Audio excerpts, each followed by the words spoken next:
লালু ভাই, এটা আপনি কার কাছে নিয়ে এলেন? ওনারে চিনস না তুই? উনি অনেক বড় তান্ত্রিক। এই দেশে ওনার লক্ষ লক্ষ মুরিদ। উনি নতুন একটা বই লিখছে। বইয়ের নাম শয়তান ধরার গর্জন।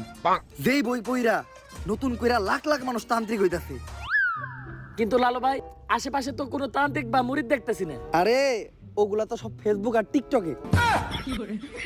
বাবা, সঞ্জনা নামের এক আত্মারে আমার ধরতে হইব বাবা।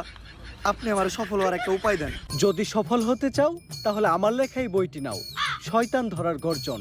এই বইটি নেওয়ার সাথে সাথেই তোমার জীবনে থাকবে না কোনো অর্জন। আমি কথা দিয়ে কথা রেখেছি, শয়তান আসেনি তো ফিরে। আমি শয়তান তাড়ানো গল্প লিখেছি আমার সারাটি জীবন ধরে। আমি অন্ধকারে মোমবাতি জ্বালিয়েছি, তবুও পাইনি ভূতের খোঁজ। আমি ভূতের অপেক্ষায় ছিলাম, ভূত নিজেই হয়েছিল নিখোঁজ। শয়তান ধরার গর্জন, পৃষ্ঠা নাম্বার চুদলিংপং। বাবা, এটা তো মন্ত্র না, ছন্দ কইলেন। মার্কেটে আপাতত ছন্দই চলে। বাবা, বইটা একটা আমারও লাগবো। দাম কত এটার?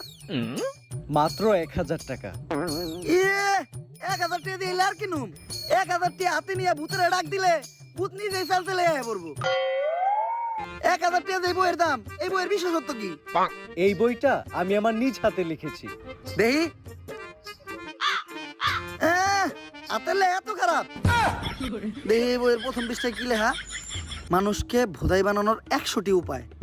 1000 টাকা দিয়ে 120 টাকার এই বইটি নেন আর ঠাস কইরা ভোদাই হয়ে যান।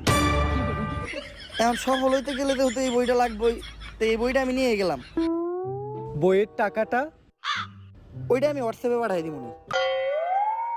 গুরু, আজকের থেকে আপনার লেখা এই বইটা পইরাই আমার শয়তান ধরার যাত্রা করলাম শুরু। শয়তান ধরার গর্জন, পৃষ্ঠা নাম্বার চুদলিংপং।